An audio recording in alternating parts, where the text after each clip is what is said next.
The night was unusually quiet in the small town of Riverton, a stillness that was almost unsettling.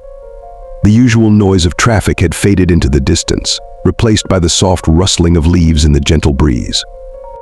Daniel Grant, the mayor of Riverton, was heading home after an exhausting day at City Hall.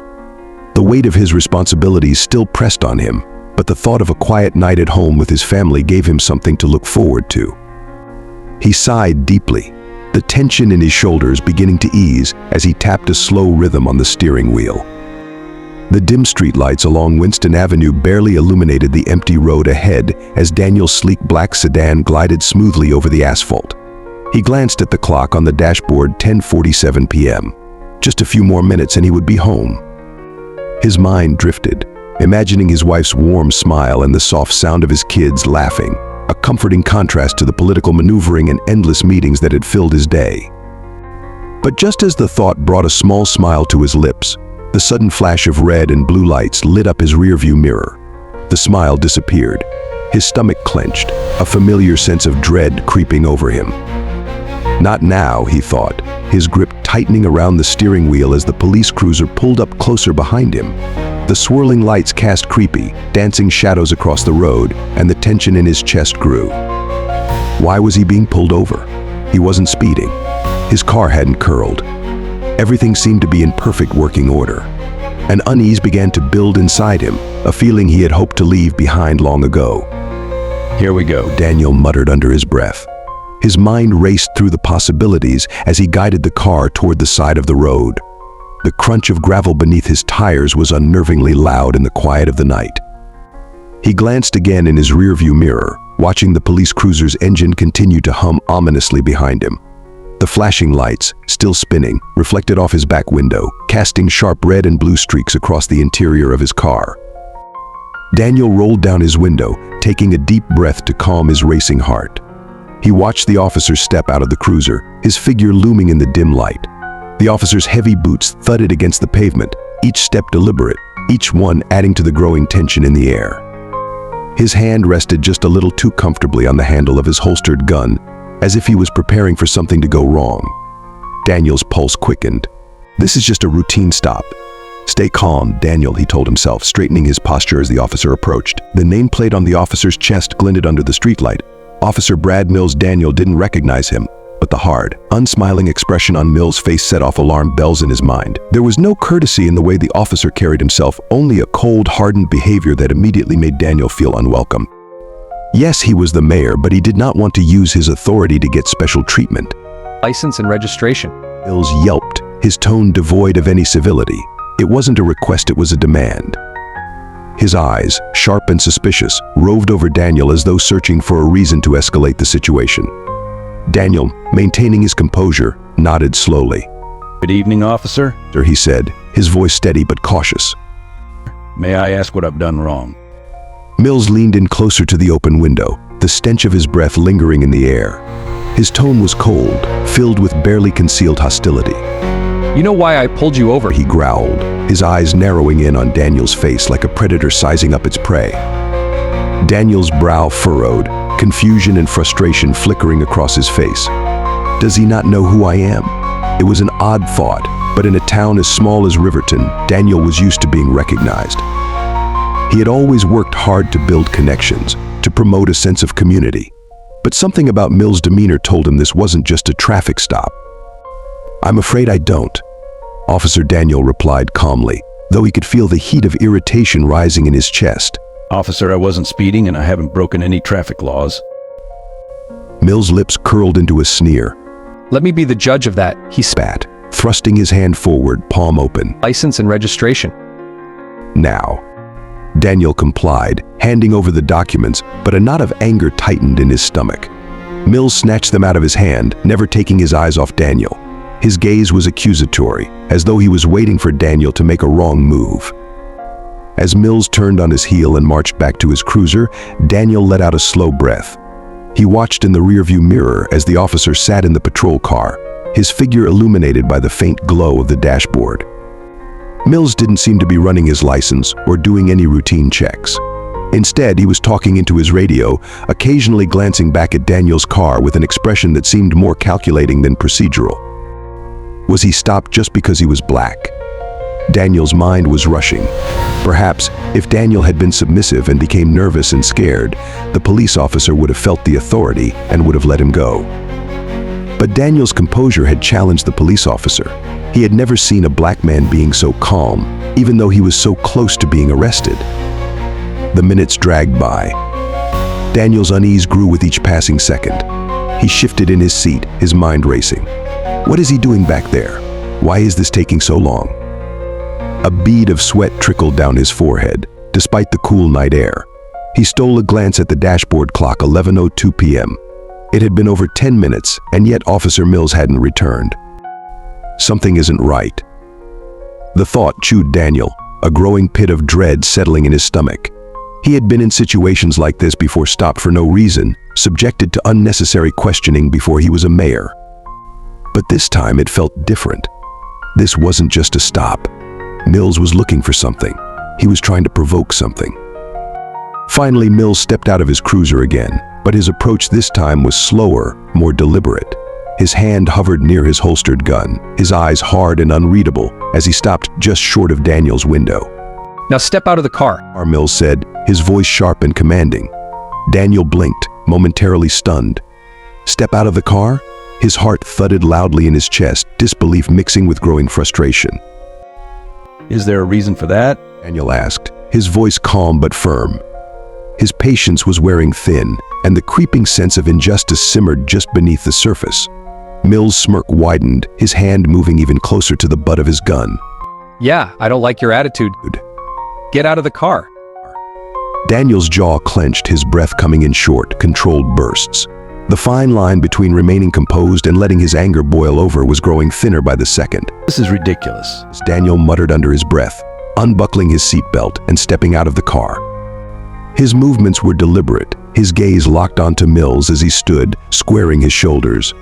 The cold night air hit his skin, but the fire inside him kept him from shivering. Mills circled the car slowly, his flashlight tracing over the vehicle in wide, exaggerated arcs. Every motion was deliberate, almost performative, as though he were expecting to find anything to justify his actions. Daniel's eyes followed him, his hands clenched into fists at his sides. He had been compliant and respectful. He hadn't done anything wrong. And yet, here he was, being treated like a criminal. You mind telling me what this is really about? Daniel asked, his voice steady but edged with suspicion. Mills stopped in his tracks, turning to face Daniel with a cruel sneer. You people think you can just drive around like you own the place. The place. Daniel's breath hitched. You people. The words stung, their meaning clear and ugly. His mind raced, anger threatening to spill over. But he held his ground. I'm not sure what you mean by you people, officer. Daniel replied, his voice tight, barely restraining the anger bubbling beneath the surface. Mills stepped closer, his face mere inches from Daniel's now. You know exactly what I mean. He growled, his eyes alight with contempt. You think just because you've got a nice car, you're better than everyone else. But I see through you. You're just like the rest. The accusation hung in the air, thick with hatred. Daniel's pulse pounded in his ears. This wasn't just a traffic stop anymore. This was something darker, more dangerous. The night around them seemed to grow colder, heavier, as Daniel stood there, facing the officer who clearly wanted nothing more than to see him broken. But Daniel wasn't going to break, not tonight, not ever. He took a slow, deep breath, his gaze determined. I've done everything you've asked, but this isn't about a traffic violation, is it? Mills' smirk faded, replaced by a hardened glare. Turn around. He snapped, his hand resting on his gun. You're coming with me, and just like that, the thin thread of patience Daniel had been holding onto snapped. This was no longer about compliance. This was about survival. It felt personal. I'll handle this however I damn well please, Mills hissed, stepping back slightly. Now, turn around. Daniel's breath caught in his throat, his heart hammering in his chest. Excuse me? He asked, his voice laced with disbelief. You heard me, Mills snarled, his hand now hovering over his baton in a clear, unspoken threat. Turn around and put your hands on the hood of the car. Now. Daniel's mind raced. This is absurd. He had done nothing wrong. There was no reason for this level of aggression, no justification for the way Mills was treating him. He stood frozen for a moment, weighing his options, his pulse pounding in his ears. This is ridiculous. Daniel muttered, shaking his head in disbelief. I haven't done anything wrong. Mills' voice dropped, becoming low and dangerous. His eyes locked onto Daniel's, and in that moment, the threat in his words was unmistakable. I'm the law here. You either do what I say, or I'll make sure you regret it. The words hit Daniel like a punch to the gut, his stomach twisting with a sickening mix of anger and helplessness. This wasn't just about enforcing the law anymore, this was about control, about asserting power over him. Mills wanted him to submit, to bow to the weight of his authority. Slowly, reluctantly, Daniel turned and placed his hands on the cold metal of the hood. The icy chill of the surface sent a shiver down his spine, a sharp contrast to the heat of humiliation that burned in his chest. His fingers splayed across the smooth surface, his body tense, every muscle coiled with anger he was trying desperately to contain. Behind him, Mills stepped closer, the sound of his boots crunching against the gravel loud in the otherwise silent night. Daniel could feel the officer's eyes on him, watching, waiting for a reaction, for any excuse to escalate the situation further. Mills' hands were rough, invasive, as he patted Daniel down, lingering longer than necessary. It wasn't just a search, it was a deliberate act of humiliation. The officer's breath came in short, shallow bursts, as if he were trying to provoke something, daring Daniel to react. But Daniel remained still, his pride bruised but not broken. When Mills found nothing, his frustration was noticeable. He stepped back, his breath ragged, and sneered. Open the trunk. Daniel spun around, his composure cracking for the first time. "No," he said firmly. "This has gone too far. I'm done with this." For a moment, Mills looked taken aback, as if he hadn't expected resistance. But then his face darkened, and his hand dropped to the gun at his side. Open the damn trunk, Mills shouted, his voice filled with a threat. or you're spending the night in a cell. And with that, Daniel realized this wasn't about the car. This wasn't about the trunk. This was about a man who believed he could wield his power with impunity, that his badge made him untouchable. But Mills had no idea who he was dealing with. Daniel's chest heaved with frustration, the situation teetering on the edge of something far more dangerous. This was no longer a traffic stop, it was harassment. Mills wasn't just trying to assert his authority, he was trying to break him. Is that a threat, officer? Daniel asked, his voice low but filled with a quiet, dangerous intensity. Mills' grip on his gun tightened, the leather of his holster creaking under the pressure of his fingers. You bet it is.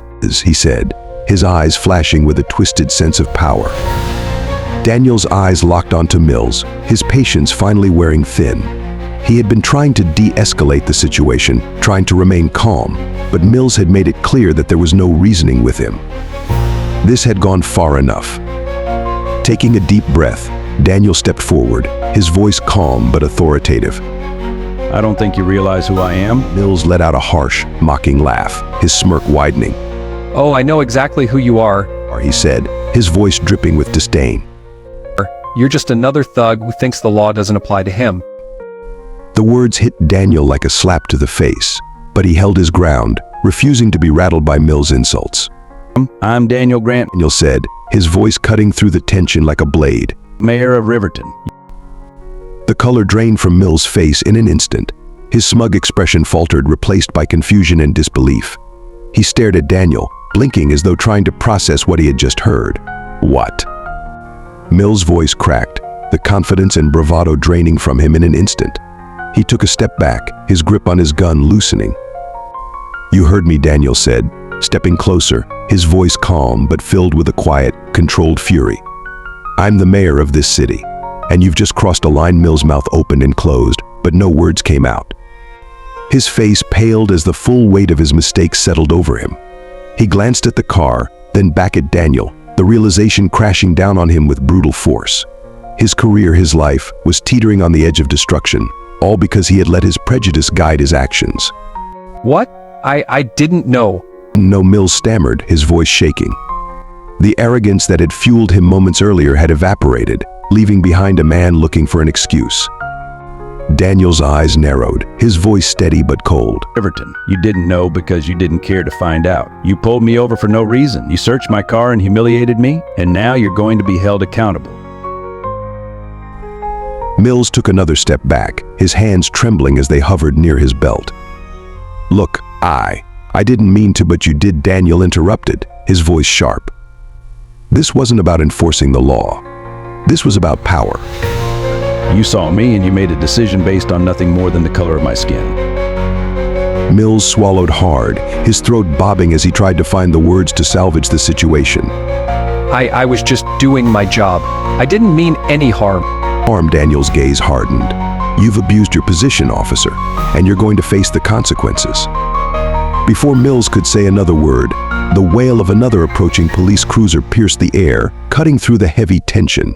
The flashing lights illuminated the dark road as Chief Helen Sanders stepped out. Her sharp eyes immediately scanned the scene, taking in the strained expressions and the observable intensity hanging between Daniel and Officer Mills. Chief Sanders, a tall, no-nonsense woman known for her stern leadership, moved toward them with purpose. Her face was unreadable, but there was a clear edge of controlled fury in her step. She knew something was wrong. "Mayor Grant," And she said, her voice steady but laced with concern. "is everything all right?" "All right." Daniel finally broke eye contact with Mills, turning slightly toward Chief Sanders, though the weight of his gaze remained on the officer who had humiliated him. His voice was calm, but it carried the force of the injustice he had endured. Not exactly, Chief. Daniel replied, his tone cutting through the night like a blade. Officer Mills here thought it was appropriate to pull me over, search my car, and threaten me without any cause. Chief Sanders' expression darkened instantly. Her body stiffened, and her eyes flicked sharply to Mills, the fury bubbling just beneath her composed surface now clearly visible. "Is this true, officer?" she demanded, her voice dropping an octave, each word laced with restrained anger. Mills stood frozen, his mouth opening and closing, but no words came out. The swagger and arrogance that had driven him to act so recklessly were now nowhere to be found. The realization of his colossal mistake had clearly begun to sink in, and panic flickered in his eyes. Mills stammered. I didn't know he was." Daniel interrupted, his voice rising, fooled by the anger he had been suppressing. You didn't care to find out. You thought I was just another black man you could intimidate. This landed like a punch, and Mills visibly flinched, his face growing even paler under the weight of Daniel's words. Chief Sanders took a step closer to Mills, her voice now a cold, controlled force. "Right. Is this true, officer? Did you profile Mayor Grant?" And Mills could only manage a weak nod, knowing that whatever he said now would only dig him deeper into the hole he had created. Chief Sanders' expression hardened even further. She turned back to Daniel, her voice more measured now. "Officer Mills? Officer Mills will be suspended immediately. I will personally see to it that a full investigation is launched into his actions tonight." "I agree. Mr. Mayor, we can file a formal complaint." But Daniel wasn't done. The rage simmering beneath the surface flared once again, his voice tight with the rawness of the moment. Suspension isn't enough, Chief. He needs to face the consequences for what he did. He humiliated me, threatened me, and abused his authority. What about everyone else he's treated this way? Daniel was right. He was treated like this despite being the mayor. How would other black people in the town would have been treated by Officer Mills? I want an internal investigation focusing on all the black people Officer Mills ever stopped and searched. I want their interviews and a collective complaint against Officer Mills, Daniel said. Chief Sanders nodded gravely, understanding the full weight of the situation. "Officer Mills will be suspended immediately. I will personally see to it that a full investigation is launched into his actions tonight." "I agree. Mr. Mayor, we can file a formal complaint." "Officer Mills will face disciplinary action for his misconduct." Mills' eyes widened as Chief Sanders spoke, his fear now fully apparent. He took a step back, trying to salvage what was left of his crumbling career. "Chief, I didn't mean." "You didn't mean to." What Daniel's voice cut through again, sharper than ever. He stepped closer, towering over the officer, who had tried to strip him of his dignity only moments earlier. You didn't mean to what? Pull me over for no reason? Search my car like I was some common criminal? You didn't know. Mills stuttered, his confidence shattered. I didn't know. I was just doing my job. You didn't know, but you acted anyway. Daniel shot back. "You let your prejudice guide you." Chief Sanders' face remained hard as stone. She stepped between them, her voice firm. "Officer Mills, you are relieved of your duties. effective immediately. Leave your badge and your gun in your cruiser. You'll be escorted home tonight, and tomorrow morning you will report to the precinct for a formal hearing regarding your actions. Immediately, I will personally see to it that a full investigation is launched into his actions tonight. I agree. Mills visibly trembled, his bravado now completely gone. He stared at the ground, shame washing over him as the realization of his fate became undeniable. He reached for his badge and gun, his hands shaking as he placed them on the seat of the cruiser. Before he could slink away, Chief Sanders added, her voice low and filled with disgust, "Given the severity of your actions, I could have you arrested for violating the mayor's civil rights. You've put this entire department in jeopardy with your reckless behavior." Mills swallowed hard, his throat dry. The fear in his eyes was unmistakable now. Chief Sanders glanced at Daniel, her gaze softening slightly. Mr. Mayor, if you would prefer, we can proceed with formal charges tonight. The silence that followed was thick with tension. Mills' breath hitched in his throat as he turned to Daniel, desperation flashing across his face. He knew that a single word from Daniel could end everything. Daniel stood there for a moment, his mind racing. His hands clenched into fists at his sides, the injustice of the situation weighing heavily on him. He had every right to pursue charges, every right to demand Mills' arrest. But as he looked at the broken man standing before him, he realized something. This wasn't just about one night or one officer, it was about something much larger. The system itself was broken, and punishment alone wouldn't fix that. "No," Daniel finally said, his voice calm but resolute. No, I don't want him arrested. Mills looked up, his eyes filled with hope, but Daniel's next words cut through the air like ice. "But this is far from over," Daniel continued. What happened tonight, this isn't just about me. It's about how people are treated by officers like Mills every day. This department needs to change. I want real reform, Chief. I want this department to be held accountable for the way it polices our community.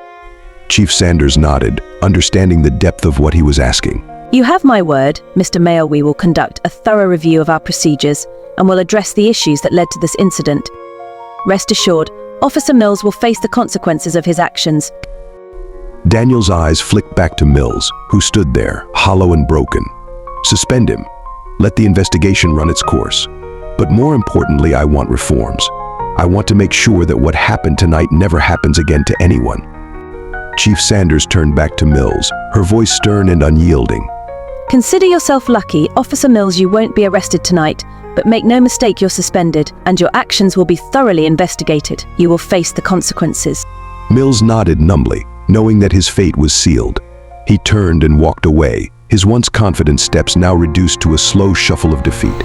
As the cruisers pulled away, their flashing lights fading into the distance, Daniel stood alone on the darkened road. The anger that had burned so brightly inside him had begun to cool, replaced by a sense of resolve. This wasn't just about one racist officer. This was about a system that needed to change, and Daniel was going to make sure it did. The reckoning had only just begun.